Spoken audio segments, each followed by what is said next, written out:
പ്രവാസ ലോകത്തെ നിരവധി മനുഷ്യരുടെ ചോദ്യങ്ങളെയാണ് നമ്മൾ ഈ ചെറിയ സമയത്തിനുള്ളിൽ ഇവിടെ പ്രതിനിധീകരിക്കാൻ വേണ്ടി ഉദ്ദേശിക്കുന്നത്. നമ്മുടെ ചർച്ചയിൽ നിന്ന് നമ്മോടൊപ്പം സംബന്ധിക്കുന്നത് ബഹുമാനപ്പെട്ട ഇർഫാദ് സാറാണ്. അദ്ദേഹത്തെ വേദിയിൽ പരിചയപ്പെടുത്തേണ്ട ആവശ്യമില്ലാത്ത വിധം പഠനം മുടങ്ങിപ്പോയ എത്രയോ നൂറുകണക്കിന് ആളുകൾക്ക് അവരുടെ പഠനം പൂർത്തീകരിക്കാൻ വിദേശത്തും സ്വദേശത്തുമുള്ള ഒരുപാട് ആളുകൾക്ക് വലിയ സഹായകമാകുന്ന രൂപത്തിൽ ലിവ് ടു സ്മൈൽ എന്ന് പറയുന്ന വലിയൊരു സംരംഭം നാട്ടിലും വിദേശത്തുമായി വളരെ നല്ല രീതിയിൽ നടത്തിക്കൊണ്ടിരിക്കുകയാണ്. അതേപോലെ തന്നെ നമ്മോട് സംവദിക്കാൻ ഇവിടെ എത്തിച്ചേർന്നിരിക്കുന്ന നമ്മുടെ ഡിവിഷൻ SSF പ്രസിഡന്റ് ബഹുമാനപ്പെട്ട ഹാഫിദ് സജ്ജാദി ബമി ഉസ്താദ്, ഇരുവരെയും ഇവിടെ സ്വാഗതം ആശംസിക്കുകയാണ്. പ്രവാസത്തെ സംബന്ധിച്ചിടത്തോളം മലയാളികൾക്ക് ഒരു പുതുമയുള്ള കാര്യമേ അല്ല. കാലങ്ങളായി വിദേശ രാജ്യങ്ങളുമായി നമുക്ക് നിരന്തരമായി ബന്ധങ്ങളുണ്ട്. പഴയ കാലത്ത് തന്നെ അറബികളും ചൈനക്കാരും മലേഷ്യയിൽ നിന്നും ശ്രീലങ്കയിൽ നിന്നുമൊക്കെ കേരളത്തിലേക്ക് കടൽ മാർഗം എത്തിയ ചരിത്രങ്ങളെമ്പാടുമുണ്ട്. കേരളത്തെ ഒരു ഗേറ്റ് വേ എന്നുള്ള രൂപത്തിലാണ് ചരിത്രത്തിലൊക്കെ കാണാൻ സാധിക്കുന്നത്. ചരിത്രത്തിൽ അങ്ങേ തലയ്ക്കൽ വിദേശ രാജ്യങ്ങളിൽ നിന്ന് ഇങ്ങോട്ടേക്ക് എത്തിയ ആളുകളുടെ ചുവട് പിടിച്ച് പലപ്പോഴായി മലയാളികൾ ഇതര രാജ്യങ്ങളിലേക്ക് കുടിയേറിയിട്ടുണ്ട്. മലേഷ്യയിലേക്കും സിംഗപ്പൂരിലേക്കും ബർമയിലേക്കുമൊക്കെയാണ് ആദ്യകാലത്ത് പോയതെങ്കിൽ പിന്നീട് ഒന്നാം ലോക മഹായുദ്ധത്തിൻ്റെയും രണ്ടാം ലോക മഹായുദ്ധത്തിൻ്റെയും അനന്തരഫലമായുണ്ടായ രാഷ്ട്രീയ സാഹചര്യങ്ങളിൽ യൂറോപ്പിലേക്കും അമേരിക്കൻ ഐക്യനാടുകളിലേക്കുമൊക്കെ വലിയ തോതിൽ കുടിയേറ്റങ്ങളും പ്രവാസവും ഉണ്ടായിട്ടുണ്ട്. ഏറ്റവും ഒടുവിൽ 1970-കൾക്ക് ശേഷമുണ്ടായ പെട്രോളിയം വിപ്ലവത്തിന് ശേഷം അറേബ്യൻ നാടുകളിലേക്ക് വലിയ തോതിൽ കേരളത്തിൽ നിന്ന് ആളുകൾ പ്രവാസത്തിന് വേണ്ടി എത്തിച്ചേരുന്ന സാഹചര്യം നിലവിലുണ്ടായിട്ടുണ്ട്. ഇതൊക്കെയാണ് പ്രവാസത്തിൻ്റെ ഒരു ചെറിയ ഹ്രസ്വമായ ചരിത്രം എന്ന് പറയുന്നത്. അതേ സമയത്ത് ഇവിടെ നമ്മൾ ആലോചിക്കേണ്ടുന്ന പ്രധാനപ്പെട്ട ഒരു വിഷയം എന്ന് പറയുന്നത് പ്രവാസികളെ സംബന്ധിച്ചിടത്തോളം അവരെന്തുകൊണ്ട് ഇന്ത്യ എന്ന് പറയുന്ന നമ്മുടെ സ്വന്തം രാജ്യത്തെ വിട്ട് മറ്റൊരു നാട്ടിലേക്ക് പോകേണ്ടി വരുന്നു എന്നുള്ളതാണ്. ഇന്ത്യയുടെ ഭരണഘടന അതിൻ്റെ ആർട്ടിക്കിൾ 19 ക്ലോസ് 1G അനുസരിച്ച് ഇന്ത്യയിലെ ഓരോ പൗരനും ഇന്ത്യ രാജ്യത്ത് തന്നെ അവൻ താല്പര്യപ്പെടുന്ന ഏത് മേഖലയിലും ബിസിനസ് ആയാലും ജോലി ആയാലും അത് ചെയ്യാനുള്ള സ്വാതന്ത്ര്യത്തെ മൗലികാവകാശമായി കൃത്യമായി പറഞ്ഞു വെച്ചിട്ടുണ്ട്. അങ്ങനെ ഒരു അവകാശം അയാൾക്ക് ഇവിടെ ലഭിക്കുന്നില്ല എങ്കിൽ അതിൻ്റെ ഉത്തരവാദി ആർട്ടിക്കിൾ 12 അനുസരിച്ച് സ്റ്റേറ്റ് എന്നാണ് ഭരണഘടന പറഞ്ഞിട്ടുള്ളത്. സ്റ്റേറ്റ് എന്ന് പറഞ്ഞാൽ സെൻട്രൽ ഗവൺമെൻറ്റും സ്റ്റേറ്റ് ഗവൺമെൻറ്റുകളും അടക്കമുള്ള ലോക്കൽ അതോറിറ്റി, അതർ അതോറിറ്റീസ് അടക്കമുള്ള മുഴുവൻ ഭരണകൂടങ്ങളും അതിൻ്റെ ഉത്തരവാദികളാണ്. അങ്ങനെ വരുമ്പോൾ നമ്മുടെ ഉള്ളിൽ നിന്നും സ്വാഭാവികമായും ഉയരുന്ന ചോദ്യം, നാട്ടിൽ ജനിച്ച ഒരാൾക്ക് അവൻ ഇഷ്ടപ്പെടുന്ന തൊഴിലും അവൻ ഇഷ്ടപ്പെടുന്ന ബിസിനസ്സും നാട്ടിൽ ചെയ്യാനുള്ള ഒരു സാഹചര്യമില്ലാതെ പുറം രാജ്യങ്ങളിലേക്ക് പോകേണ്ടി വരുന്നുണ്ടെങ്കിൽ തീർച്ചയായും ഇവിടെ പ്രതി ചേർക്കപ്പെടേണ്ടുന്ന പേരുകളിലെ ഒന്നാമത്തെ പേര് ഇവിടുത്തെ ഗവൺമെന്റ് അല്ലേ എന്നാണ് ബഹുമാനപ്പെട്ട ഇർഫാദ് സാറിനോട് എനിക്ക് ചോദിക്കാനുള്ളത്.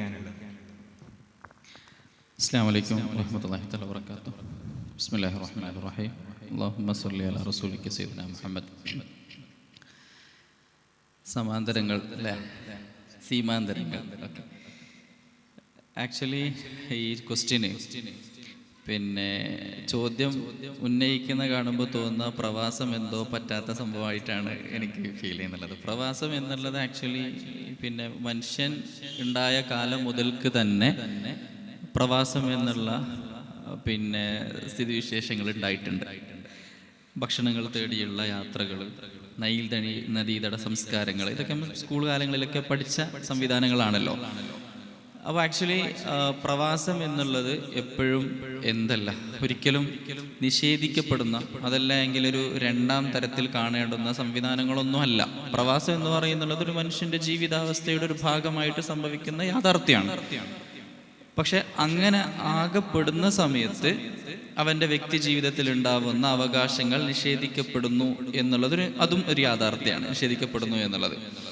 അപ്പം അങ്ങനെയുള്ള യാഥാർത്ഥ്യത്തിൽ എന്തുകൊണ്ടാണ് ജന്മനാട് വിട്ടിട്ട് ഒരാൾക്ക് മറ്റൊരു രാജ്യത്തേക്ക് പോകേണ്ടി വരുന്നത് എന്നതുമായി ചോദിക്കുന്ന സമയത്ത് നമുക്കതിൻ്റെ ഒരു സ്റ്റാറ്റിയിലേക്കും കൂടി പോകേണ്ടി വരും എന്നാണ് എനിക്ക് തോന്നുന്നത്. ഇപ്പം ഇന്ത്യൻ്റെ ലോകത്തിലെ ഏറ്റവും കൂടുതൽ ജനങ്ങളുള്ള രാജ്യം ഇന്ത്യയായി മാറിയല്ലോ.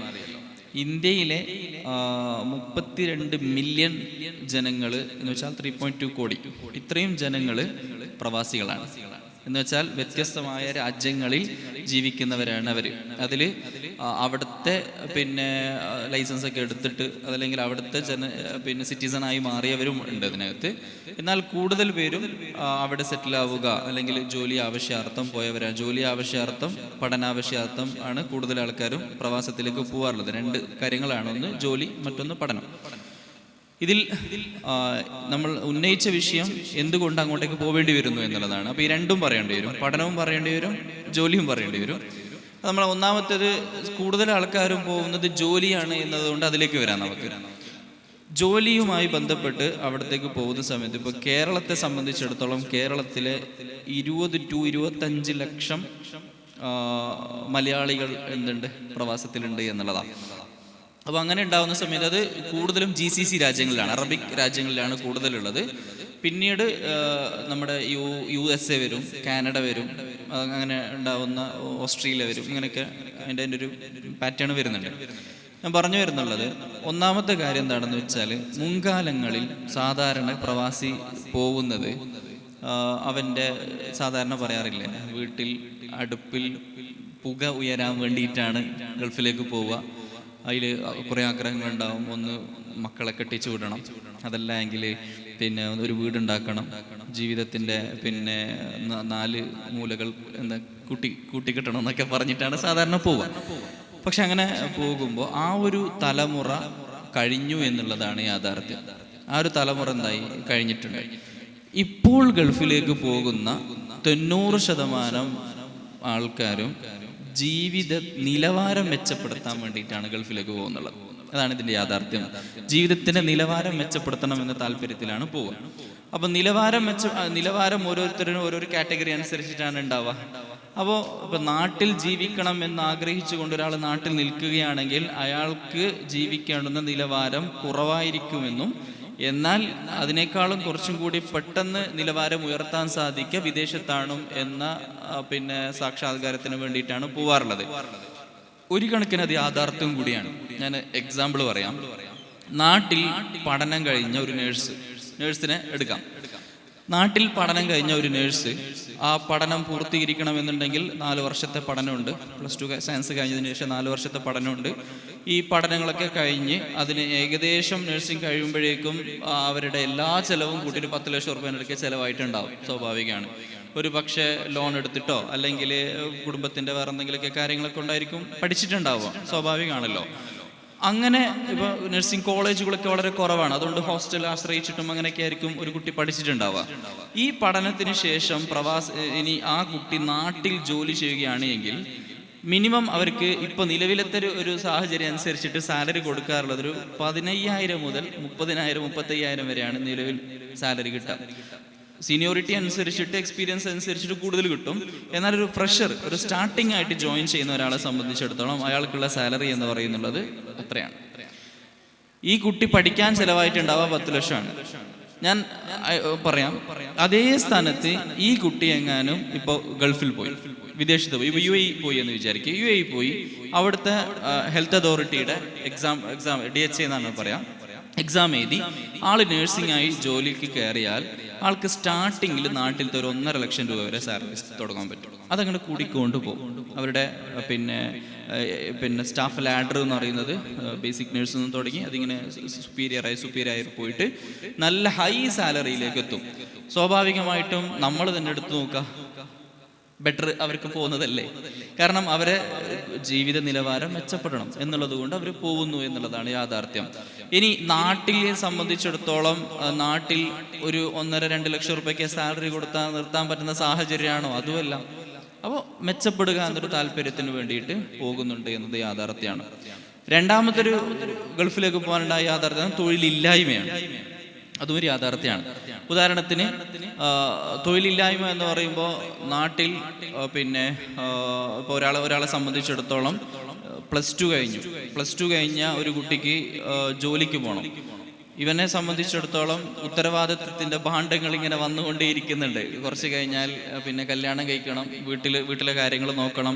ഒരു നമ്മുടെ സൊസൈറ്റി ഉണ്ടാക്കി വെച്ചിരിക്കുന്ന ഒരു ഉത്തരവാദിത്വം എന്ന് പറയുന്ന ഒരു സാധനം, റെസ്പോൺസിബിലിറ്റി എന്ന് പറയുന്ന സാധനം, ദാറ്റ്സ് ഗുഡ്. അതല്ലാന്നല്ല, അവനെ മെച്ചപ്പെടുത്തും, മെച്യൂരിറ്റി ആക്കും.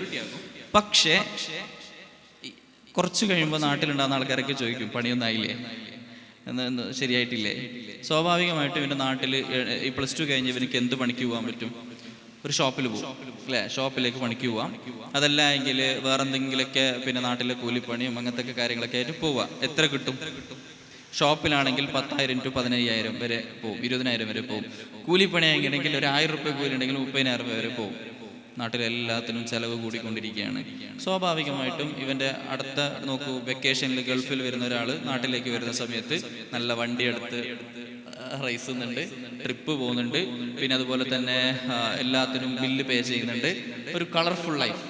ഇത് ആകൃഷ്ടരാവുമല്ലോ, സ്വാഭാവികമായിട്ടും ആകൃഷ്ടരാവും. ഇവനക്ക് തോന്നും ഞങ്ങൾക്ക് ഈ പണിയെടുത്തിട്ട് എന്ത് കിട്ടാനാണ്, ഇവിടെ പ്രത്യേകിച്ചൊന്നും പണിയില്ല, പിന്നെ പോയേക്കാം. അവന് പോവും. അവിടെ ഇതേ ഷോപ്പ് പണി അവിടെ എടുത്താൽ പൈസ കൂടുതൽ കിട്ടും. ഇതാണ് യാഥാർത്ഥ്യം എന്ന് പറയുന്നത്. തൊഴിലില്ലായ്മയുണ്ട്, ജീവിത നിലവാരം മെച്ചപ്പെടുത്താൻ വേണ്ടി പോകുന്നുണ്ട്. ഇതാണ് ജോബ് റിലേറ്റ് ചെയ്തിട്ട് പറയുന്നത്.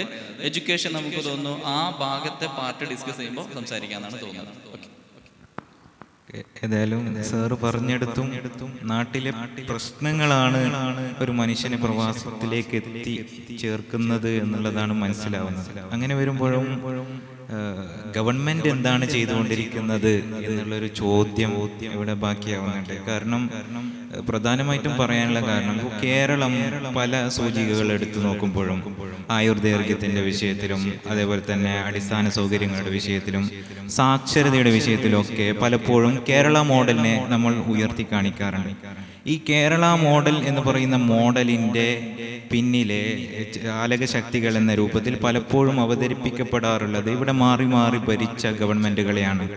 എന്നാൽ ഇവരാണോ യഥാർത്ഥത്തിൽ ഇതിൻ്റെ പിന്നിലുള്ള ശക്തി എന്ന് പറയുന്നത്? അതോ മരുഭൂമിയിൽ തങ്ങളുടെ ചോര നീരാക്കി വിയർപ്പ് പൊടിച്ച് $പെട്രോൾ ഇങ്ങോട്ടേക്ക് ഒഴുക്കിയ പ്രവാസികളാണോ എന്ന് നമ്മളൊന്നുകൂടി ആലോചിക്കേണ്ടതുണ്ട്. അപ്പോൾ ആ ഒരു അർത്ഥത്തിൽ ഞാൻ സജാദ് ഉസ്താദിനോട് ചോദിക്കുകയാണ്, അങ്ങനെ വരുമ്പോൾ ഒരു ഭാഗത്ത് നമ്മൾ കൃത്യമായി ഇടപെടാതെ ഒരു സൊസൈറ്റിയുടെ ജീവിത നിലവാരം ഉയർത്തുന്നതിലേക്ക് വേണ്ടി ഒന്നും ചെയ്യാതെ മറുഭാഗത്ത് അങ്ങനെ നാടുവിടേണ്ടി വന്ന ആളുകളുടെ അധ്വാനത്തിൻ്റെ ക്രെഡിറ്റ് എടുക്കുന്നത് യഥാർത്ഥത്തിൽ അത്ര നല്ലൊരു കാര്യമാണോ എന്നാണ് ചോദിക്കാനുള്ളത്.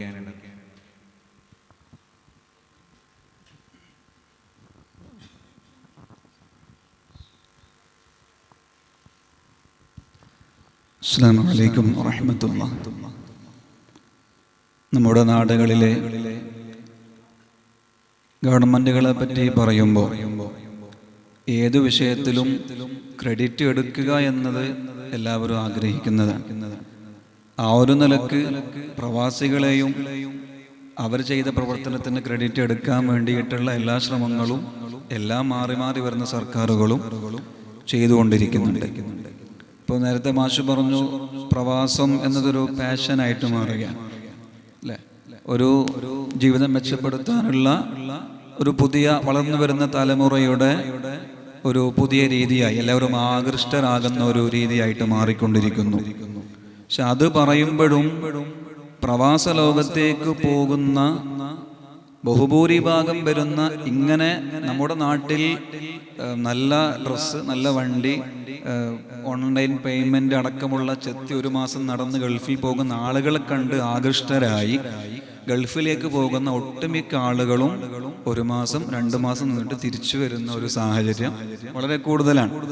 കാരണം ഇപ്പോൾ നമ്മൾ നോക്കുകയാണെങ്കിൽ എൻ്റെയൊക്കെ ചെറുപ്പകാലത്ത് തന്നെ ഒരു 15 വർഷം മുമ്പേ ഉള്ള ഗൾഫിലുള്ള ആളുകളുടെ സാലറി നോക്കിയാൽ 1200 ദിർഹം.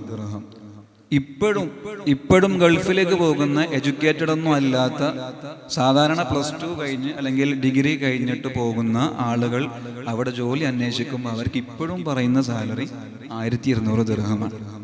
അപ്പോൾ അതിന് പലപ്പോഴും കമ്പനിക്കാരും നമ്മുടെ കേരളത്തിലൊക്കെയുള്ള ഇടനിലക്കാരൊക്കെ ആവുമ്പോൾ അവർ ന്യായീകരണം പറയുന്നത് ഇവിടുത്തെ എമൗണ്ട് കൂടുതൽ കിട്ടുമെന്നതാണ്.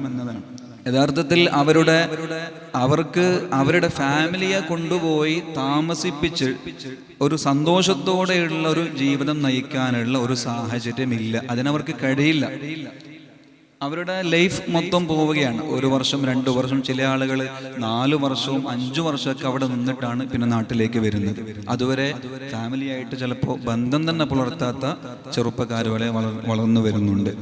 അപ്പോൾ ചില ആളുകൾക്ക് അവരുടെ ജീവിതം മെച്ചപ്പെടുത്താനുള്ള ഒരു മാർഗമായിട്ട് പ്രവാസത്തെ കാണാൻ കഴിയും.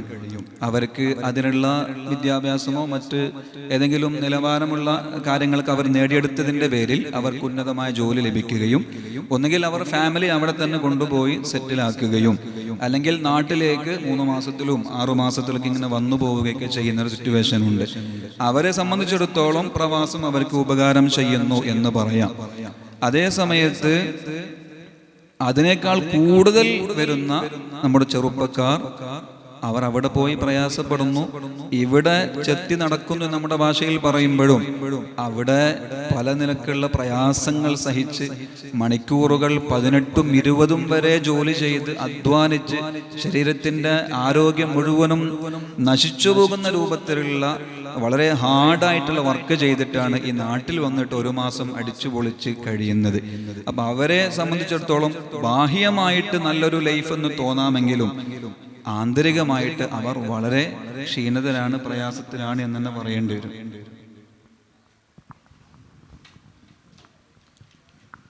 ഉസ്താദ് പറഞ്ഞതുപോലെ പ്രവാസം നമ്മളൊരു മോണിറ്ററി ടേംസിൽ മാത്രം ഒരാളുടെ ജീവിതത്തെ അളക്കുമ്പോൾ ഉണ്ടാകുന്ന പ്രശ്നമാണ്. സാമ്പത്തികമായ ഉന്നതി മാത്രമല്ല, ഒരാളുടെ മാനസികമായ ഉന്നത നിലവാരം കൂടി ഒരാളുടെ ജീവിതത്തിൽ അത്യന്താപേക്ഷിതമായ ഒന്നാണ്. ആ തരത്തിൽ നോക്കുമ്പോൾ പ്രവാസം വളരെയധികം പ്രയാസങ്ങൾ സൃഷ്ടിക്കുന്നതായിട്ടാണ് നമുക്ക് അനുഭവപ്പെടുന്നത്. നേരത്തെ ഇർഫാദ് മാഷ് പറഞ്ഞതുപോലെ നമ്മുടെ വിദ്യാഭ്യാസത്തിൻ്റെ കാര്യം കൂടി ഇതിലേക്ക് ചർച്ചയിലേക്ക് എടുക്കേണ്ടതുണ്ട്. വിദ്യാഭ്യാസം എന്ന് പറയുമ്പോൾ 2 വർഷം മുമ്പ് ഞാൻ ഒരു വീഡിയോ കണ്ടിരുന്നു. ജർമ്മനിയിൽ അവിടെ പഠനത്തിന് വേണ്ടി പോയ ഒരു വ്യക്തി, അദ്ദേഹം പറയുന്നത് അവിടുത്തെ യൂണിവേഴ്സിറ്റികളിലൊക്കെ പഠനം ഫുള്ളി ഫണ്ടഡ് ആയിട്ടുള്ള സ്കോളർഷിപ്പോട് കൂടിയാണ് പഠനം നടത്തുന്നത്.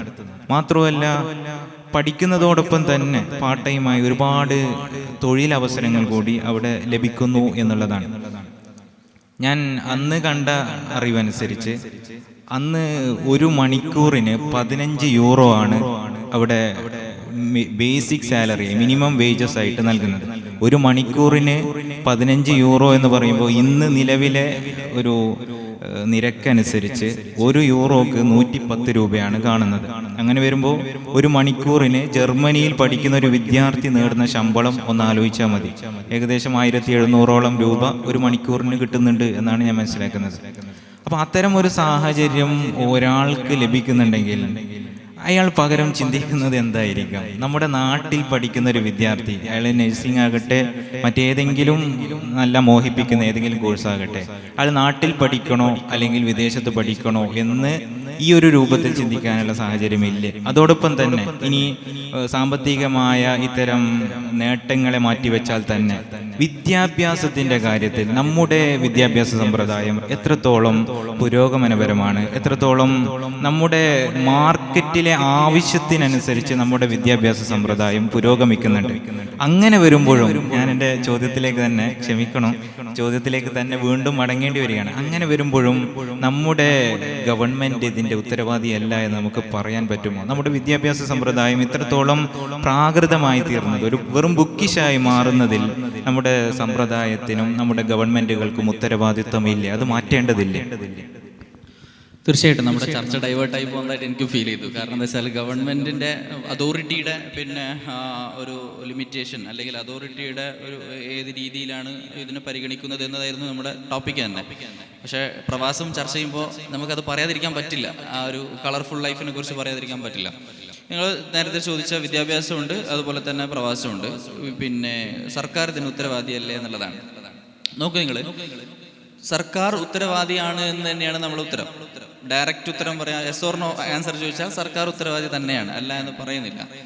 പക്ഷേ ഇന്ത്യ എന്ന് പറയുന്ന രാജ്യത്തെ കെട്ടിപ്പടുത്തത് പിന്നിൽ ഒരുപാട് ഇഷ്യൂസുകൾ ഉണ്ടായിട്ടുണ്ടല്ലോ, അറിയാം. പിന്നെ എന്താണെന്ന് വെച്ചാൽ എല്ലാ മനുഷ്യരെയും കോർത്തിണക്കിക്കൊണ്ട്, അതേപോലെ തന്നെ വ്യത്യസ്തരായിട്ടുണ്ടാവുന്ന ഭാഷകളിലുള്ളവർ, വ്യത്യസ്ത പിന്നെ ആശയമുള്ളവർ, വ്യത്യസ്ത ആദർശമുള്ളവർ, കാഴ്ചപ്പാടുള്ളവർ, മതങ്ങൾ, എല്ലാ സംവിധാനങ്ങളെയും ഒരുമിപ്പിച്ച് കൂട്ടിക്കൊണ്ട് ഇന്ത്യ എന്ന് പറയുന്ന നമ്മുടെ രാജ്യത്തെ കെട്ടിപ്പടുക്കുന്ന സമയത്ത് ആദ്യഘട്ടത്തിൽ എന്ന് വെച്ചാൽ നമ്മുടെ ജവഹർലാൽ നെഹ്റു, അതേപോലെ തന്നെ അവർക്കൊക്കെ ആയിരുന്നു ഇതിന് പ്രധാനപ്പെട്ട റോൾ, പഞ്ചവത്സര പദ്ധതിയുടെ ആ ഒരു സമയത്ത് തന്നെ നമ്മൾ മനസ്സിലാക്കേണ്ടുന്നത് അപ്പോഴുണ്ടായിരുന്ന പ്രതിസന്ധി എന്തായിരുന്നു? ഇന്ത്യയിലുണ്ടായിരുന്ന പ്രതിസന്ധി പാർപ്പിടമില്ലായ്മ, തൊഴിലില്ലായ്മ, അതുപോലെ തന്നെ ഭക്ഷണമില്ലായ്മ, അല്ലെ? കാന കപ്പട റൊട്ടി, ഈ ഒരു സാധനം പണ്ടുണ്ടായിരുന്നൊരു മുദ്രാവാക്യമാണ്. ഈ പിന്നെ ഇഷ്യൂസ് ആയിരുന്നു അന്ന് ഉണ്ടായിരുന്നത്. അതിനെ റെഡിയാക്കാൻ വേണ്ടിയിട്ടാണ് വ്യത്യസ്തമായ പദ്ധതികൾ രൂപപ്പെടുത്തിയെടുത്തത്, അല്ലേ? ഗാന്ധിജി ആണെങ്കിലും നെഹ്റു ആണെങ്കിലും വ്യത്യസ്ത പദ്ധതികൾ രൂപപ്പെടുത്തിയെടുത്തിട്ട് വളർന്ന് വന്നു. ആ വരുന്ന സമയത്ത് നമുക്കറിയാം, പിന്നെ നമ്മുടെ രാജ്യത്തുള്ള അതുപോലെ തന്നെ മറ്റു സംസ്ഥാനങ്ങളെ അവർ ആശ്രയിച്ചുകൊണ്ടിരുന്നത് രാജ്യത്തിനകത്തെ തന്നെ മെട്രോ സിറ്റികളെ ആശ്രയിച്ചുകൊണ്ടായിരുന്നു. അതുകൊണ്ടാണ് പണ്ട് നമ്മുടെ നാട്ടിലത്തെ പലരും ബോംബെക്കാരുണ്ട്. മുംബൈക്ക് പഴയ ബോംബെയിലെ കച്ചവടമുള്ളവർ ഒക്കെ ഉണ്ടായിരുന്നു. കർണാടകയിലെ ഹുബ്ലി ആ ഒരു പിന്നെ എന്താണ് കുറച്ച് വലിയ സിറ്റി ആയിരുന്നു, അവിടെ പണിയെടുക്കുന്നവരുണ്ട്. കൊടക് ഇപ്പം നമ്മൾ കാസർഗോഡ് ചുറ്റിപ്പറ്റി പറയുകയാണെങ്കിൽ കൊടക് അങ്ങനെ ഒരു വ്യവസായവുമായി ബന്ധപ്പെട്ടുള്ള കേന്ദ്രമായിരുന്നു. അങ്ങനെ പ്രവാസം എന്ന് പറയുന്ന സാധനം അവിടത്തേക്കൊക്കെ പോയിക്കൊണ്ടായിരുന്നു. അപ്പോൾ ഈ ഒരു ആശയത്തെ പിന്നെ മുന്നോട്ട് വെക്കുന്ന സമയത്ത് സർക്കാർ ഉത്തരവാദിയാകുന്നു എന്ന് വെച്ചാൽ സർക്കാർ അതിനുള്ള സൊല്യൂഷൻസ് ഉണ്ടാക്കണം. നമ്മൾ പറയുന്നത് പ്രവാസത്തിലേക്ക് പോകാനുണ്ടായ പ്രധാനപ്പെട്ട കാരണം തൊഴിലില്ലായ്മ എന്ന് പറയുമ്പോൾ തൊഴിലില്ലായ്മയെ ചെറുക്കാൻ സർക്കാരിന് പറ്റണം. എങ്ങനെ പറ്റും? അത് ചോദ്യചിഹ്നമാണ്. എന്താണെന്ന് വെച്ചാൽ കോടിക്കണക്കിന് ജനങ്ങളുള്ള രാജ്യമാണ് നമ്മുടെ രാജ്യം. ഈ രാജ്യത്ത് എങ്ങനെയാണ് തൊഴിലില്ലായ്മയെ മറികടക്കാൻ പറ്റുക? ഇനി വേറൊരു കാര്യം നോക്കാം. നേരത്തെ സജാദ് ഉസ്താദ് സംസാരിച്ചൊരു വിഷയമുണ്ട്. കേരളം എന്ന് പറയുന്ന നമ്മുടെ സംസ്ഥാനം ഇത്രയും ഹൈപ്പിലേക്ക് ഉയർന്നത് 972 ശേഷമാണ്. 972 ശേഷമാണ് എന്തായിട്ടുള്ളത്, പിന്നെ ഇത്രയും ഡെവലപ്മെന്റുകളൊക്കെ ഉണ്ടായത്.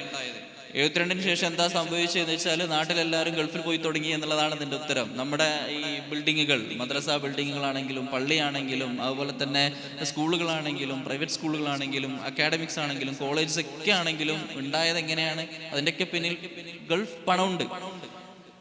8,85,000 കോടി രൂപയാണ് എന്നാണ് ഒരു മാസത്തിൽ എന്താവുന്നുള്ളത് നമ്മുടെ നാട്ടിലേക്ക് വരുന്നുള്ളത്, കേരളത്തിലേക്ക് വരുന്ന പണത്തിന്റെ കണക്ക് എന്ന് പറയുന്നുള്ളത്. അപ്പൊ അങ്ങനെ വെച്ച് നോക്കുന്ന സമയത്തെ സർക്കാർ പ്രവാസത്തെ പ്രോത്സാഹിപ്പിക്കുകയാണ് ചെയ്യുക. കാരണം ഈ ഫണ്ട് വരുന്ന സമയത്ത് സ്വാഭാവികമായിട്ടും എന്തുണ്ടാണ്, സർക്കാരിന്റെ ഫണ്ട് കൂടുന്നുണ്ട്. പ്രവാസികളെ പിന്നെ പോകുന്നത് തടയാൻ ഒരു പരിധി വരെ ശ്രമിക്കാമെങ്കിൽ പോലും പറ്റൂല. എന്നാൽ ഹിഡനായിട്ട് പ്രോത്സാഹിപ്പിക്കേണ്ടി വരും. കാരണം ഉയർന്ന വിദ്യാഭ്യാസം കിട്ടണം, അതുപോലെ തന്നെ ജീവിത നിലവാരം കൂട്ടണം, ഇങ്ങനത്തെ കാര്യങ്ങൾക്ക് വേണ്ടിയിട്ട് ഒരു പക്ഷേ പ്രോത്സാഹിപ്പിക്കേണ്ടി വരും. മറ്റു രാജ്യങ്ങളുമായിട്ടുണ്ടാകുന്ന ബന്ധങ്ങൾക്ക് എന്താണ് IR ഇന്റർനാഷണൽ റിലേഷൻ അടിപൊളിയായിട്ട് പോകണം. ഇതിനൊക്കെ അങ്ങോട്ടും ഇങ്ങോട്ടും ഉണ്ടാകുന്ന യാത്രകൾ ആവശ്യമാണ്. റെഡി. ഇനി അവിടെ ഉള്ള പ്രവാസികളുടെ പ്രശ്നങ്ങളാണ് നമ്മൾ ചർച്ചയിലേക്ക് കൂടുതലായിട്ടും ഫോക്കസ് ചെയ്യുന്നത്. അങ്ങനെ ചർച്ച ചെയ്യുന്ന സമയത്ത് 2 തരത്തിലുണ്ടാവുന്ന 3 തരത്തിലുണ്ടാവുന്ന ക്ലാസ്, നമ്മൾ ഇവിടെ സാധാരണ പറയാറില്ലേ, middle class, upper class, lower class, ഇങ്ങനെ ഉണ്ടാവുന്ന ആൾക്കാർ ഉണ്ടാവാറുണ്ടെന്നുണ്ട്. ഇതേ രീതി ഗൾഫിലുണ്ട്, പ്രവാസത്തിലുണ്ട്. അപ്പർ ക്ലാസ് ഉള്ളവരുണ്ട്, അവർക്ക് ഈ പറയുന്നതൊന്നും പ്രശ്നങ്ങളല്ല. അവരെ സംബന്ധിച്ചിടത്തോളം മറ്റു പലതായിരിക്കും അവരുടെ പ്രശ്നം.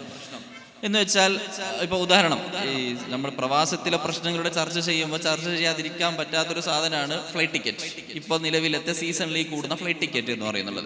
ഫ്ലൈറ്റ് ടിക്കറ്റ് സീസൺ പെരുന്നാളിന് ഒരു കുടുംബത്തിനോടൊപ്പം വരണമെന്ന് തോന്നിയാൽ ഹൈ ആണ്. ഇപ്പൊ ചിന്തിക്കാൻ പോലും പറ്റൂല. യുദ്ധവുമായി ബന്ധപ്പെട്ടതിന് ശേഷം എണ്ണ വില കൂടുന്നു, സ്വാഭാവികമായിട്ടും പ്രൈസ് കൂടിക്കൊണ്ടുവരികയാണ്.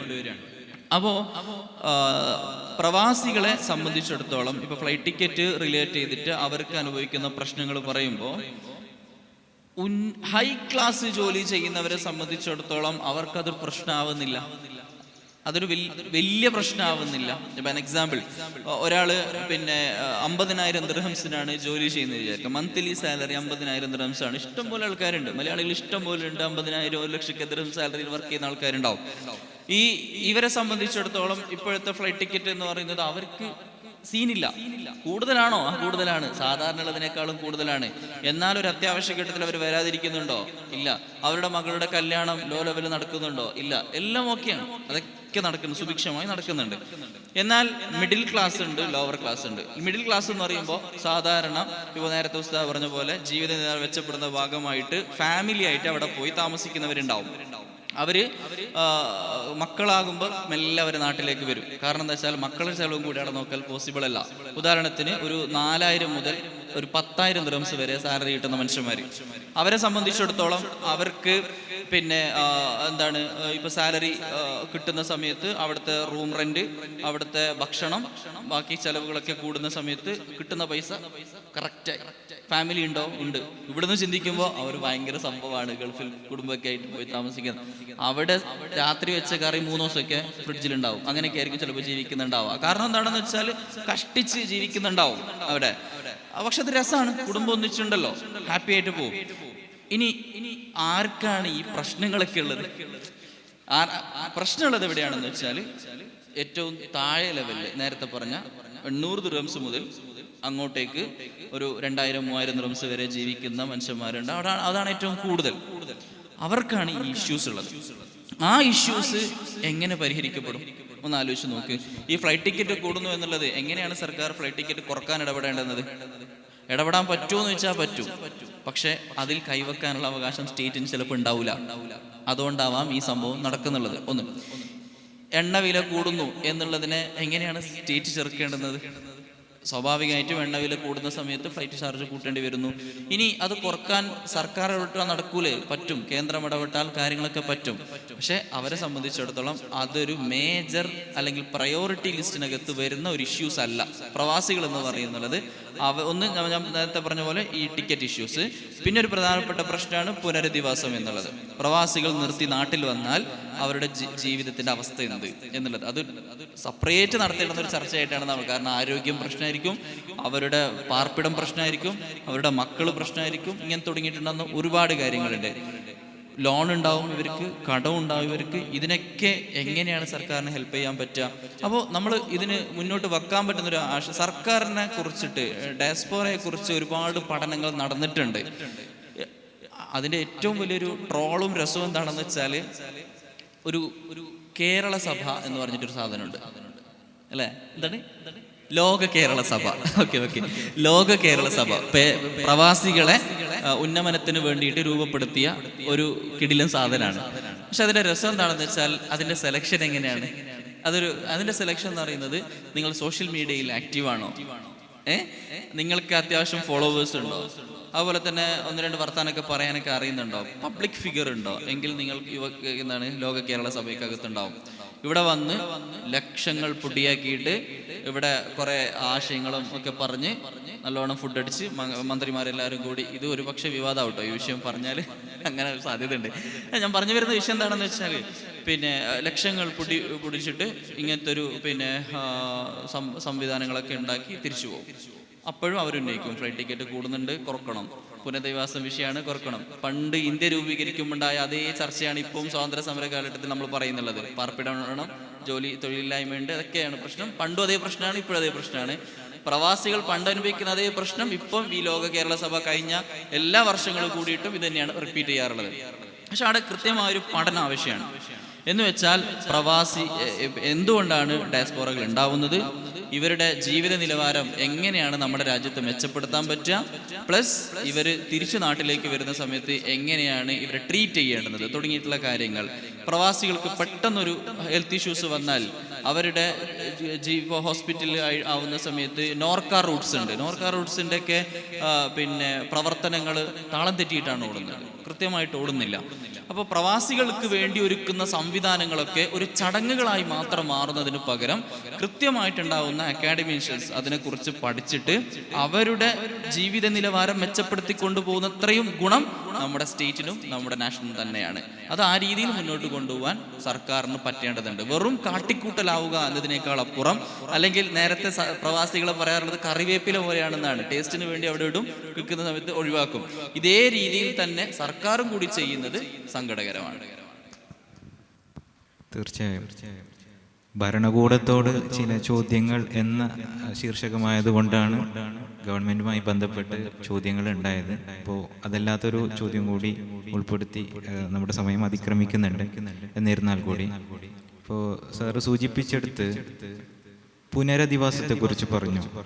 പുനരധിവാസം എന്ന് പറയുമ്പോൾ അതിനേക്കാൾ ഉപരി എൻ്റെ മനസ്സിൽ കൂടിയെത്തുന്നത് കാലങ്ങളോളം വിദേശത്ത് കഷ്ടപ്പെട്ട് ഒരുപാട് അധ്വാനിച്ച് പണമുണ്ടാക്കി നാട്ടിലെ ഭാര്യക്കും മക്കൾക്കും അയച്ചു കൊടുത്ത് അവസാനം ഒരു പരിധി കഴിയുമ്പോൾ കുറച്ച് വയസ്സൊക്കെ ആകുമ്പോൾ തിരിച്ചു വരുന്ന ആ പ്രവാസി വീട്ടിലൊന്നുമല്ലാതെ ആയി പോകുന്ന ഒരവസ്ഥയുണ്ട്. വീട്ടുകാർക്കോ കുടുംബക്കാർക്കോ അല്ലെങ്കിൽ മക്കൾക്കോ വിലയില്ലാതായി പോകുന്ന ഒരുപാട് ജീവിതങ്ങൾ. ഈ ഒരു ചിന്താഗതിയിലേക്ക് സമൂഹം എത്തിപ്പെടുമ്പോൾ അതിനെങ്ങനെയാണ് പ്രതിരോധിക്കേണ്ടത് എന്നാണ് ബഹുമാനപ്പെട്ട സജ്ജാദ് ഉസ്താദിനോട് ചോദിക്കുന്നത്. നാസർ ഉസ്താദ് പറഞ്ഞ വിഷയത്തിലേക്ക് നമുക്ക് വരാം. അതിനു മുമ്പ് നേരത്തെ ഇർഫാദ് മാഷ് സൂചിപ്പിച്ചു, പ്രവാസികൾ ഏറ്റവും താഴേക്കിടയിലുള്ള ഫാമിലികൾ നേരിടുന്ന വലിയൊരു പ്രശ്നത്തിൽപ്പെട്ട ഒന്ന് വിമാന ടിക്കറ്റുമായി ബന്ധപ്പെട്ടൊരു പ്രശ്നം. അവിടെ സർക്കാർ പ്രവാസികളോടൊപ്പം കൂടെ നിന്നില്ല എന്ന് മാത്രമല്ല, നമ്മുടെ രാജ്യത്തെ സർക്കാർ ഒന്നുകൂടെ പ്രവാസികളെ പ്രയാസപ്പെടുത്തുന്ന സമീപനമാണ് ഈ അടുത്ത കാലത്തായി ചെയ്തിട്ടുള്ളത്. വിമാന കമ്പനികളും അതുമായി ബന്ധപ്പെട്ടുള്ള സർവീസുകളും എല്ലാം മൊത്തത്തിൽ നോക്കുമ്പോൾ കമ്പനികൾക്ക് ലാഭമുണ്ട് എന്നത് യാഥാർത്ഥ്യമാണ്. അപ്പോൾ എന്തുകൊണ്ട് സർക്കാരുകൾക്ക് നേരിട്ട് അത്തരം സർവീസുകളും വിമാനങ്ങളും ഉണ്ടാക്കിയിട്ടൊരു പരിഹാരം ഉണ്ടാക്കിക്കൂടാ? കാരണം ആളുകൾ ഇങ്ങനെ പ്രയാസപ്പെടുമ്പോൾ അവർക്കൊരു പരിഹാരം എന്ന നിലക്ക് നേരിട്ട് സർക്കാർ തന്നെ ഇത്തരം വിഷയങ്ങൾ ഇടപെടുകയും മുൻകൈയെടുത്ത് കാര്യങ്ങൾ നടത്തുകയും ചെയ്യൽ ഒരു പരിഹാര മാർഗമാണ്. അത് ചെയ്യുന്നില്ല എന്ന് മാത്രമല്ല, അതിനു പകരം സർക്കാരിന്റെ അധീനതയിലുള്ള വിമാന എയർപോർട്ടുകൾ സ്വകാര്യ വ്യക്തികൾക്ക്, പ്രൈവറ്റ് കമ്പനികൾക്ക് പൂർണ്ണമായും വിട്ടുകൊടുക്കുകയാണ്. അതിലൂടെ വിമാന കമ്പനികൾക്ക് കൊള്ള ലാഭം എടുക്കാനുള്ള പൂർണ്ണ സ്വാതന്ത്ര്യം സർക്കാരുകൾ ചെയ്തു കൊടുക്കുകയാണ്. അപ്പൊ ഇത് പ്രവാസികളോട് കാണിക്കുന്ന വലിയൊരു ക്രൂരതയാണ്, നമുക്ക് പറയാതിരിക്കാൻ കഴിയില്ല. അപ്പൊ ആ ഒരു മാർഗത്തിലൂടെ ആ പരിഹാരം സർക്കാരുകൾക്ക് കാണാൻ കഴിയുന്നതാണ്. ഇനി ഉസ്താദ് ഇപ്പൊ ചോദിച്ചത്, എങ്ങനെ നമ്മുടെ നാടുകളിലുള്ള ഒരുപാട് ആളുകൾ കുറെ വർഷങ്ങൾക്ക് ശേഷം നാട്ടിൽ വന്നണയുമ്പോൾ ഒന്നുമല്ലാതായി പോകുന്ന സാഹചര്യം. അത് ഇപ്പൊ പറയപ്പെട്ട രൂപത്തിൽ ഒരുപാട് വർഷം നിന്ന് പ്രായാധിക്യം മൂലം നാട്ടിലേക്ക് വരുന്നവരും അഭിമുഖീകരിക്കുന്നുണ്ട്. അതോടൊപ്പം തന്നെ ഗൾഫിൽ സ്വദേശിവൽക്കരണം ഉൾപ്പെടെയുള്ള നിയമങ്ങൾ അവിടെ വരുമ്പോഴും അതിലൂടെ ജോലി നഷ്ടപ്പെട്ട് അത്ര പ്രായമാകാത്ത ചെറുപ്പക്കാരെ തന്നെ നാട്ടിലേക്ക് വരുമ്പോൾ അവരും ഈ ഒരു പ്രയാസം അനുഭവിക്കുന്നുണ്ട്. പ്രത്യേകിച്ച് നമ്മൾ ചർച്ച ചെയ്യുന്നത് കാസർഗോഡ് ജില്ലയിൽ വെച്ചായതുകൊണ്ട് തന്നെ നമ്മൾ പല പ്രവാസികളോടും സംസാരിക്കാറുള്ളത് കൊണ്ടും നമ്മുടെ നാട്ടിലുള്ള അധികം ചെറുപ്പക്കാരുടെയും ഒരു മെന്റാലിറ്റി എന്ന് പറയുന്നത്, അവിടെ പോയില്ലെങ്കിൽ ഒന്നും ശരിയാവൂല, നാട്ടിൽ നിന്നിട്ട് എന്താക്കാനാ, നാട്ടിലൊന്നും ശരിയാവൂല. അപ്പൊ ഈ ഒരു കൺസെപ്റ്റാണ് നമ്മുടെ നാട്ടിലുള്ള വളർന്നു വരുന്ന തലമുറയെ വല്ലാണ്ട് ഗ്രസിച്ചിരിക്കുന്നത്. അപ്പൊ അതല്ല യാഥാർത്ഥ്യം. അതിനൊന്നാമതായിട്ട് നമ്മൾ ഈ ഗൾഫ് എന്ന് പറയുന്നത് പൊടിപൊടിക്കുന്ന ഒരു ബാഹ്യമായി പ്രകടമാക്കുന്ന ഒരു ജീവിതമല്ല. അതിന്റെ യാഥാർത്ഥ്യം പ്രയാസകരമാണ് എന്നൊരു ബോധം നമ്മുടെ വളർന്നു വരുന്ന തലമുറയ്ക്ക് ആദ്യമായി ഉണ്ടാക്കി കൊടുക്കണം. അതോടൊപ്പം വിദ്യാഭ്യാസ രംഗത്ത് അവർക്ക് സ്വമേധയാ പല വിധത്തിലുള്ള വാക്കൻസികൾ വരുമ്പോൾ അതിലേക്ക് പോകാനും ജോലി നേടിയെടുക്കാനും പറ്റുന്ന ഒരു പക്വതയും അതിനുള്ള ക്വാളിറ്റിയും നമ്മുടെ നാട്ടിൽ വളർന്നു വരുന്ന വിദ്യാർത്ഥികളിൽ ഉണ്ടാക്കിയെടുക്കണം. അത് ഇല്ലാതെ പോകുന്നു എന്നത് വലിയൊരു പ്രതിസന്ധിയാണ്. +2 കഴിഞ്ഞ് അല്ലെങ്കിൽ ഡിഗ്രി പകുതിക്കാക്കിയിട്ട് ഗൾഫിലേക്ക് പോവാം എന്നൊരു ചിന്തയാണ് കാസർഗോഡ് ജില്ലയിലെ ഒട്ടുമിക്ക വിദ്യാർത്ഥികളിലും മക്കളിലും കണ്ടുവരുന്നത്. അതുകൊണ്ട് തന്നെ ഇവിടെയുള്ള ഗവൺമെന്റ് ഉദ്യോഗങ്ങളിലൊക്കെ തെക്കുന്ന ആള് വരികയാണ്. തിരുവനന്തപുരം മുതൽക്ക് ഇങ്ങോട്ട് ഗവൺമെന്റ് ജോലിയിലൊക്കെ അവർ കൈയടക്കുകയാണ്. ഇവിടെയുള്ള ആളുകളോ ഇവിടെ മേലോട്ട് നോക്കി നിൽക്കാന്നേ ഉള്ളൂ. ഗൾഫിൽ പോവാം, ചില ആളുകൾ രക്ഷപ്പെടും, ബഹുഭൂരിഭാഗം വരുന്ന ആളുകൾ കഷ്ടപ്പാടിലാണ്. അപ്പൊ അവർക്ക് ഇത്തരം സെഷനുകൾ സംഘടിപ്പിച്ചുകൊണ്ട് കൂടുതൽ വിദ്യാഭ്യാസം നേടണം. ആ വിദ്യാഭ്യാസത്തിന് വേണ്ടി വേണമെങ്കിൽ പുറത്തു പോയിട്ടും നമുക്കത് ചെയ്യാം. അതിനുള്ള ധാരാളം സ്കോളർഷിപ്പുകൾ ഉണ്ട്. അത് ഉപയോഗപ്പെടുത്തി അത് ചെയ്ത് വിദ്യാഭ്യാസ രംഗത്ത് ഉന്നതിയിലെത്താം. അല്ലെങ്കിൽ നാട്ടിലുള്ള സംവിധാനങ്ങൾ തന്നെ ഉപയോഗപ്പെടുത്തി അലസന്മാരായി നടക്കാതെ ഒരു ഗ്രാജുവേഷൻ, നമുക്ക് ഒരു ഉയർന്ന നിലവാരത്തിലേക്ക് വിദ്യാഭ്യാസ രംഗത്ത് നമ്മൾ എത്തുന്നത് വരെയുള്ള കോഴ്സുകൾ കംപ്ലീറ്റ് ചെയ്ത് അതിനുശേഷം നമുക്ക് നാട്ടിലോ വിദേശത്തോ നമ്മുടെ സൗകര്യമനുസരിച്ച് അവിടെ പോയിട്ട് നമുക്ക് സെറ്റിലാകാം എന്ന രൂപത്തിലുള്ള ബോധവൽക്കരണം നമ്മുടെ സമൂഹത്തിൽ ആവശ്യമാണ്, അത്യന്താപേക്ഷിതമാണ് എന്നാണ് മനസ്സിലാവുന്നത്. ഉദ്ദേശിച്ചതേ ഒന്നേ, ഈ സാധാരണ വർഷങ്ങളോളം ഗൾഫിൽ പോയിട്ട് കഷ്ടപ്പെട്ടിട്ട് എന്താണ് നേടുന്നത്? അത് ഭയങ്കര ക്വസ്റ്റ്യനാണ്. എന്താണെന്ന് വെച്ചാൽ ഒരാൾ വീടാണ് ഉണ്ടാക്കുക അല്ലേ? ഒന്നാം ഘട്ടം മകളെ കെട്ടിച്ച് വിടണമെന്നാണ്. മകളെ കെട്ടിച്ച് വിടലോട് കൂടിയിട്ട് വലിയൊരു ബാധ്യത അയാൾക്ക് വന്നു. അതിനുശേഷം മിക്ക ആൾക്കാർ ഒരു വീടായിട്ട് മതി പ്രവാസം നിർത്തൽ എന്ന് സാധാരണ പറയാറുണ്ട്. നമുക്ക് ഈ വോയിസ് കേൾക്കുന്ന പ്രവാസികളോടൊരു ആശയം മുന്നോട്ട് വെക്കാം. എന്താണെന്ന് വെച്ചാൽ വീട് എന്നുള്ളത് ഡെഡ് മണിയാണ് വീട് എന്ന് പറയുന്നത്. എന്ന് വെച്ചാൽ വീട്ടിൽ നിന്നും നമുക്കൊരു ഇൻകം ഉണ്ടാവില്ല അല്ലേ? വീട്ടിൽ നിന്നും ഇൻകം ഉണ്ടാവില്ല. തങ്ങളുടെ സമ്പത്തിന്റെ എത്ര % ആണോ നോക്കിയിട്ട് അതിനനുസരിച്ചുള്ള വീടാണ് കെട്ടേണ്ടുന്നത്. പക്ഷെ പ്രവാസികൾ പൊതുവെ എന്താക്കൂല, കെട്ടൂല. 1 ലോൺ എടുക്കും, 2 കടം വാങ്ങും. ഈ ലോണ് വീടാനും കടം വീടാനും വേണ്ടിയിട്ടാണ് പിന്നെയും പ്രവാസത്തിലേക്ക് പോകുക. എന്ന് വെച്ചാൽ ആ വീട്ടിൽ സ്വസ്ഥമായിട്ട് ജീവിക്കുന്ന ദിവസങ്ങൾ വളരെ കുറവായിരിക്കും അല്ലേ? എന്നാൽ ഇയാളെ സംബന്ധിച്ചിടത്തോളം ആ ഫണ്ട് ഇപ്പോൾ വ്യത്യസ്തമായിട്ടുണ്ടാവുന്ന ഫിനാൻഷ്യൽ പ്ലാനുകൾ അവൈലബിൾ ആണ്. എന്ന് വെച്ചാൽ വ്യത്യസ്ത കൺസൾട്ടൻസികളുണ്ട്. അതുപോലെ തന്നെ ഫിനാൻഷ്യലി വല്ല ഇൻവെസ്റ്റ്മെന്റിലേക്കൊക്കെ കൊണ്ടുപോവുകയാണെങ്കിൽ ഇവ ഇൻവെസ്റ്റ് ചെയ്യാനുള്ള ഒരുപാട് വഴികൾ ഉണ്ട്. അതുപോലെ തന്നെ ഫിനാൻഷ്യൽ ആയിട്ടുണ്ടാവുന്ന എക്സ്പെർട്ടുകളുണ്ട്. അത്യാവശ്യം ഒരു ഫണ്ട് കയ്യിലുണ്ട് എങ്കിൽ ഇവയാളുടെ റിട്ടയർമെന്റ് ലൈഫിലേക്ക്, എന്ന് വെച്ചാൽ പ്രവാസം നിർത്തിയിട്ട് ചെലവാക്കാൻ വേണ്ടിയിട്ടുണ്ടാവുന്ന ഒരു ഫണ്ട് നമ്മൾ ആശ്രയിച്ച് വെക്കണം എന്നുള്ളത് യാഥാർത്ഥ്യമാണ്. ഒന്ന്. ഇനി വീട് നിർമ്മാണം നടത്തുന്നുണ്ട് എങ്കിൽ ഞാൻ പറഞ്ഞു തങ്ങളുടെ അവസ്ഥ അനുസരിച്ചുള്ള വീട് ഉണ്ടാക്കണ്ട എന്ന ഒപ്പീനിയൻ അല്ല. പക്ഷെ അതേ സ്ഥാനത്ത് ഇയാൾ ആ ഫണ്ട് ഇൻവെസ്റ്റ് ചെയ്യുകയും ഇൻവെസ്റ്റ് ചെയ്തതിനു ശേഷം അതിൽ നിന്നും വരുന്ന ഫണ്ട് ഉപയോഗിച്ചുകൊണ്ട് ഇയാൾ വീടുണ്ടാക്കുകയും ചെയ്താൽ ആ ഉണ്ടാക്കാൻ ഉപയോഗിച്ച വിചാരിച്ച ആ ഫണ്ട് അവിടെ തന്നെ സേഫ് ആയിട്ടുണ്ടാവും. ഇത് നല്ല പ്ലാനിങ്ങോട് കൂടി ചെയ്യേണ്ടുന്ന കാര്യമാണ്. അല്ലാണ്ട് പെട്ടെന്ന് ഒരു സുപ്രഭാതത്തിൽ കുറെ പൈസ കൊണ്ടുപോയി അടങ്ങി ഇൻവെസ്റ്റ് ചെയ്തത് പൊട്ടിപ്പോകും എന്ന രീതിയിൽ പറയാൻ പറ്റില്ല. പക്ഷെ അതേ സ്ഥാനത്ത് നല്ല പ്ലാനിങ്ങോട് കൂടി കൊണ്ടുവന്ന സാധനമാണ്. നമുക്ക് റിട്ടേൺ കിട്ടുന്ന കാര്യങ്ങൾ എന്തായിരിക്കണം? ഇൻവെസ്റ്റ് ചെയ്ത് വെക്കാൻ പ്രവാസ ജീവിതത്തിൽ ഉണ്ടാകുമ്പോൾ തന്നെ റെഡി ആവണം എന്നുള്ളതാണ്. ശരിക്കും പറഞ്ഞാൽ പ്രവാസികൾക്ക് മണി മാനേജ്മെന്റ് പ്ലാനിങ് ഉണ്ടാവുന്നില്ല എന്നുള്ളത് വലിയൊരു യാഥാർത്ഥ്യമാണ്. മണി മാനേജ്മെന്റ് പ്ലാനിന് പ്രവാസം നിർത്തിയാൽ ഇയാളെ കയ്യിൽ എന്താണുള്ളത്? 2 തരത്തിലാണ് ഒരു പ്ലാൻ ചെയ്യുക. ഒന്നെന്താണെന്ന് വെച്ചാൽ ഗൾഫിൽ നിന്നും എന്ത് കിട്ടും? അവസാനം സെറ്റിൽമെന്റ് ചെയ്യുന്ന സമയത്ത് ഉണ്ടാവുന്ന പേയ്മെന്റ് കിട്ടും. അതാണ് പ്രതീക്ഷ. അത് പറയാൻ പറ്റില്ല. നിലവിലത്തെ സാഹചര്യത്തിൽ ഒട്ടും പറയാൻ പറ്റില്ല. കാരണം യുദ്ധം വരലോട് കൂടിയിട്ട് പല കമ്പനികളും പൊയ്ക്കോളൂ എന്ന് പറഞ്ഞു. സ്വാഭാവികമായിട്ട് അയാൾക്ക് ഒന്നുമില്ലാണ്ട് തിരിച്ചു വരേണ്ടി വന്നു. അപ്പോൾ എന്തും സംഭവിക്കാം ഗൾഫില്. അപ്പോൾ നമ്മൾ ഉണ്ടാവേണ്ടതെന്ന് വെച്ചാൽ ഒരു സാലറി കിട്ടുന്ന സമയത്ത് അതിൽ നിന്നും ഒരു നിശ്ചിത ശതമാനം എന്താക്കണം? സേവിങ്സിലേക്ക് മാറ്റി വെക്കാൻ അയാൾക്ക് പറ്റുക. പറ്റിയിട്ട് അയാൾ എപ്പോഴാണോ ഗൾഫിലേക്ക് നിർത്തി നാട്ടിലേക്ക് വരുമ്പോൾ മിക്കവാറും അയാൾക്ക് കൊളസ്ട്രോൾ കൂടിയിട്ടുണ്ടാവും, ഷുഗർ ഉണ്ടാവും, പ്രഷർ ഉണ്ടാവും, ഈ സാധനങ്ങളൊക്കെ ഉണ്ടാവും. അപ്പോൾ ഇതൊക്കെ കുറക്കണമെന്നുണ്ടെങ്കിൽ ജീവിതത്തിൻ്റെ നിലവാരത്തിൽ, അതല്ലെങ്കിൽ അയാളുടെ ജീവിതം മെച്ചപ്പെടുത്തേണ്ട ആവശ്യമായിട്ടുണ്ടാവുന്ന വ്യായാമങ്ങളും ബാക്കി കാര്യങ്ങളൊക്കെ നടക്കണം. അത് പൊതുവെ പ്രവാസത്തിൽ നടക്കാറില്ല, കുറവാണ്. ഇപ്പൊ പിന്നെ ചെറുപ്പക്കാർ ജിമ്മിനും കാര്യങ്ങളൊക്കെ പോകുന്നുണ്ട്.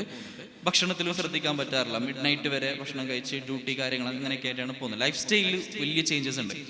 എന്നാൽ ഇവിടെ വന്നതിന് ശേഷം, നാട്ടിൽ വന്നതിന് ശേഷം ഇയാൾക്ക് എന്തെങ്കിലും ജോലി ചെയ്യാനുള്ള ആഫിയത്ത് ഉണ്ടെങ്കിൽ ജോലി ചെയ്യാൻ വേണ്ടി റെഡിയാവുക എന്നുള്ളതാണ്. പ്രവാസികൾ നാട്ടിൽ വന്നാൽ ജോലി ചെയ്യാറില്ല, ശ്രദ്ധിച്ചിനോ? നാട്ടിൽ വന്നാൽ ജോലി ചെയ്യൂല. അവരെന്താക്കാന്ന് വെച്ചാൽ എവിടെയെങ്കിലും പൈസ കുറച്ച് ഇട്ടിട്ടുണ്ടാവും, അതിൽ നിന്ന് ഇങ്ങനെ വരും എന്നൊരു പ്രതീക്ഷയാണ്. അതെല്ലാവർക്കും എക്സിക്യൂട്ട് ചെയ്യാൻ പറ്റുന്ന സംഭവമല്ല. അപ്പോൾ ജോലി ചെയ്യാൻ റെഡിയാവുക എന്നുള്ളത് ഒരു ഇമ്പോർട്ടൻ്റ് കാര്യമാണ്. നാട്ടിലേക്ക് നിർത്തി വന്നാൽ ജോലി ചെയ്യാൻ റെഡിയാവുക, എവിടെയെങ്കിലും ഒരു സേവിങ്സ് ഉണ്ടാവുക എന്നുള്ളതാണ്. ചെലവാക്കുന്ന സമയത്ത് വരവ് നോക്കിയിട്ട് ചെലവാക്കുക എന്നുള്ളതാണ്. ഇത് ഞാൻ പ്രവാസി ആയതുകൊണ്ട് ഞാൻ തന്നെ എല്ലാം ചെയ്യണം എന്ന രീതിയിൽ നിന്ന് ആറ്റിറ്റ്യൂഡ് മാറും. ആറ്റിറ്റ്യൂഡ് ഭയങ്കര ഇമ്പോർട്ടൻ്റ് ആണ്. ആറ്റിറ്റ്യൂഡ് ചേഞ്ച് ചെയ്ത് പോയാൽ മാത്രമേ അത്യാവശ്യം നല്ല രീതിയിൽ പോവാൻ, ജീവിതം നല്ല രീതിയിൽ പോകാൻ പറ്റുള്ളൂ എന്നുള്ളത് ഒരു യാഥാർത്ഥ്യമാണ്. മറ്റൊരു കാര്യം കൂടിയുണ്ട്. നമ്മൾ കാസർഗോഡ് ജില്ല പറയുന്ന സമയത്ത് കാസർഗോഡ് ജില്ലയിൽ വൃദ്ധസദനങ്ങൾ കുറവാണ്, നിലവിൽ കുറവാണ്. അതിന് കാരണം എന്താണെന്ന് വെച്ചാൽ അങ്ങനെ ഉണ്ടാവുന്ന പൈസ ഉണ്ടാക്കി വെക്കാൻ അറിയുന്ന കുറേ മനുഷ്യന്മാരുടെ ഉണ്ട് എന്നുള്ളത് യാഥാർത്ഥ്യമാണ്. നല്ല പ്രായമുള്ള കുറേ ആൾക്കാർക്ക് എന്തുണ്ട്, കച്ചവടവും കാര്യങ്ങളൊക്കെ ഉള്ള കുറേ ആൾക്കാരുണ്ട് ഇവിടെ. ഇതിലൊന്നും പെടാത്ത മനുഷ്യന്മാരോടാണ് നമ്മൾ ഈ വിഷയം പറഞ്ഞത്. കാരണം അവസാനം എന്താവരുത്, ആരുമില്ലാത്ത നമ്മൾ ജീവിക്കുന്ന സമയത്ത് എടുക്കേണ്ടുന്നൊരു ഡിസിഷൻ എന്താണെന്ന് വെച്ചാൽ, ഞാൻ പ്രായമായാൽ എൻ്റെ മക്കൾ എന്നെ പോറ്റിക്കോളും, എൻ്റെ മക്കൾ എന്നെ നോക്കും, ഞാൻ അവരെ നല്ലോണം പഠിപ്പിച്ചിട്ടുണ്ട്, എൻ്റെ മക്കൾ എന്നെ നോക്കും എന്നൊരു ധാരണ മിക്ക രക്ഷിതാക്കൾക്കുണ്ട്.